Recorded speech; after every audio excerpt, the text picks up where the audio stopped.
Hello, fellow warriors against consensus reality, lovers of truth, wisdom, knowledge, real knowledge, the pursuit of the esoteric path, and taking the piss out of gobshites everywhere.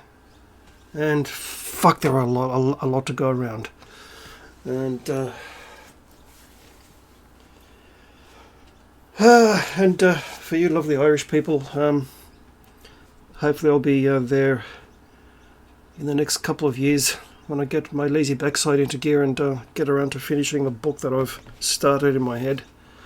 Now, thanks to the kindness of a friend, a real life friend, I can actually get to transferring it from here to a laptop. So, hopefully that works out. Fantasy fiction genre is booming, especially well done. And I've had ideas swirling around my head for many years now. So it's kind of funny that way. When you have chat programs such as IMVU, it kind of looks like The Sims, but a chat program.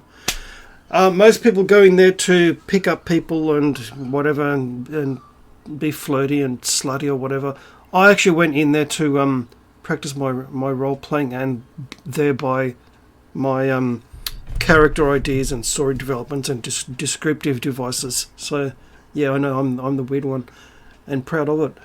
I'm also the pure-blooded one who didn't get sucked in by this double jab bullshit. And now the New South Wales government is realising, the unvaxxed have been in lockdown for many months. The latest outbreak cannot be blamed on them this time. Well, no, we're not the ones jet setting from Africa to here, are we? And all over the world. Right. So if you're going to peddle this scamdemic thing, at least get your bullshit stories straight. So of course now in New South Wales here, the unvaxxed have as much freedoms as the fully vaxxed, because they're realising, oh fuck, people are realising that it's the fully jabbed that are quote-unquote spreading the latest strain of the virus. And of course in the comment sections on Facebook, we're just absolutely having fun with it. So we're the ones having the last laugh. I'm not a mudblood, thank you very much. I am as nature intended. My genetic makeup is as it's supposed to be, not mRNA manipulative bullshit. All right. Pure blood. There's a new tagline that I'm spreading all over the place. Pure blood and proud. That does make me laugh. And because of all those nearly 2 years now of mask policing, snitching, backstabbing cunts. Alright, now we're the ones that are actually having the last laugh after all that. The same people who, when I used to go to my once favourite cafe, oh, where's your mask? And of course my instant response to her was, and the funny thing is her name was actually Karen. The ironies of life. Like she said, I raised my eyebrows Mr. Spock style and said, probably that, and I tried to put on my Dickensian literature voice. I said, probably the same place your manners are, madam. You need to take the piss out of these gobshites. That's why they exist. But I thought I'd start off with that today. I just think that's funny. But there you go. Yeah, it's interesting when people deal with really challenging issues during their life, especially now where with this whole scamdemic thing, it's brought out the worst in mental health wise for people, and there's a lot of people really struggling to hold it together, well, to even want to stay alive, let alone hold it together. And I fear the real numbers of this scamdemic are not the ones based on the fake virus. It's actually the suicides. and people know being pushed to a position of such utter hopelessness that they fear that the only way out is to take their own life. So I fear that that's the real numbers of this scamdemic, which of course won't ever be reported. And being someone who's dealt with, well, for every day of almost all of my adult life, depression and anxiety, yeah, every day is a struggle, and the fact that I'm actually alive now is a miracle in itself. And when you deal with this kind of stuff, first of all, you learn a few things along the way. So it's like in the myth where the price of learning of more knowledge, gaining more knowledge for Odin was giving one of his eyes as the price. Mine was dealing with this every single day of most of my adult life, and you know what? I would do it all again. It was a price worth paying. And the fact is that I've said this before in perhaps my other channel's videos, we are a very stubborn species, and it usually takes the worst of the worst to get us off our backsides and doing what we need to do to change our lives. Yes, that's the way we are. We human beings are a very stubborn species, and it takes the worst to collectively get us off our lazy backsides. But so be it, right? It's also one of the benefits is, see, this whole alchemy thing of transforming lead into gold. Yeah, they didn't mean literal lead into literal gold. For fuck's sake. See, the real inner alchemy takes you from being an ego mind gobshite, fully chained to your ego mind. It's like the tail wagging the dog, right? And transforming you into the Christos, the Krishna consciousness, into Buddha mind enlightenment, where you become fully connected with your higher self, with divinity within, with the divine spark, with infinite awareness within. That's the real alchemy. That's the transforming the lead into the gold, right? But it sometimes takes a lot of fire in the crucible of transformation to make that happen. And these negative, unpleasant circumstances of life ensure themselves to be and remain that fire in that crucible. Because it's so easy to get comfortable and complacent in our own little comfort zones where we just don't want to do anything, and we sort of stay there and we don't really move very much as far as self-progress goes.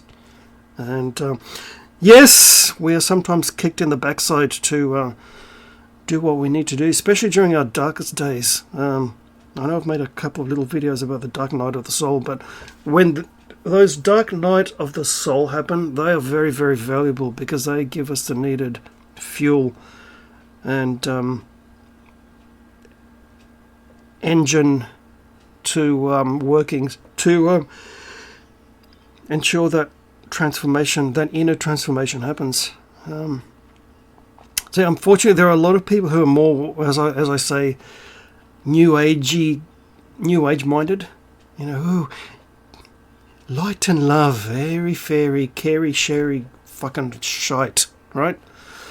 I've actually got a pagan meme that I spread from time to time on Facebook and other social media. It's got a picture of a berserker with the caption, light and love, I'm not that kind of pagan. And yeah, it's, you know, when you have these sort of pink-skinned Anglo people saying namaste, fuck, that shits me. It's like, find your own culture, you gobshite. But there it is. And yeah, it's to be welcomed. I mean, even when you're at your worst, I can't help but be happy with what I call the Loki within, where when during the worst, darkest days, not only do I cop it on the chin, all that huge flood of negative, what I call malevolent mental and emotional mind state experience, you cop it on the chin and you sort of get right up to it and you say, okay, hit me, give me your worst, and you survive it, you get through it, and the next day you feel better. It might be a few days, it might be a few weeks, hell, it might even be a few months, but you do get past it, especially when you've got early childhood traumas to release. Oh, when the emotional baggage from that is buried deep, and it's powerful, and you need to release it if you're going to be if you're going to allow yourself to resonate at a higher energy frequency, mentally, spiritually, and emotionally. That's what it's all about. And of course, these fucking gobshites all over the world, they're determined to keep people in perpetual malevolent mind and heart states, to the point where they want us all to remain resonant at a very low, closer to the physical and astral states of energy vibration, which of course doesn't really enable us to go anywhere or change or be happy or do anything, right? And of course that's on purpose. Yeah, I know I went off on a bit of a different tangent there, but there it is. But cop it on the chin, embrace it, laugh in its face, say, all right, hit me with it. What was that old Pat Benatar song? Hit me with your best shot. Yeah, that, right? And even during your darkest days, even when you're finding yourself trying to think of ways to easily and quickly end your life, those are the days when you need to laugh in its face and say, all right, hit me. Because you know deep down in your heart of hearts, in your soul of souls, you know that you're going to get through it. And because you have done all your life. And those who have dealt with these unpleasant experiences in life for any length of time know exactly what I'm talking about. You know deep down that you will actually get through it. And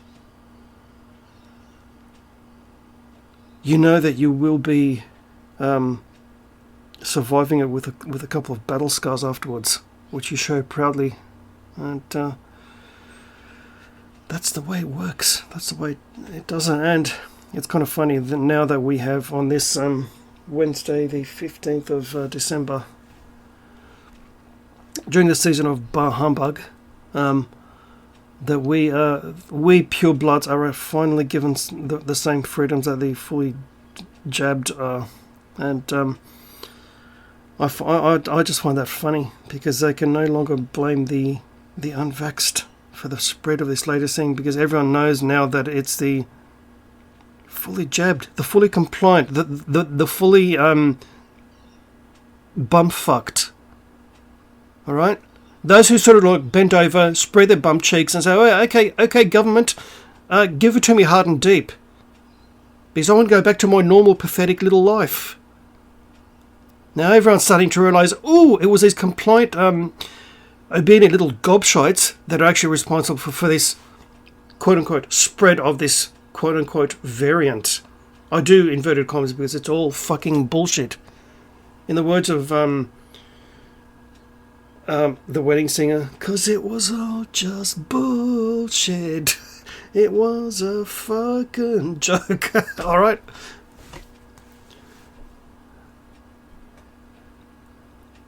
And when I see you, Klaus Schwab, I hope you fucking choke. Oh, and add Bill Gates and all those cronies to the mix as well, will you? Be well, be reverent, be happy in the face of the darkest days and adversity. Laugh at its face. And that is the way of my own inner Loki, and I'm fucking proud of it. And just remember, to speak the truth is a lonely path. And those of you who are still here, you're fucking legends. And to my Irish friend, you're a fucking legend. And when you get around to drinking something, sláinte. The irreverent, sarcastic lone wolf on guitar, out.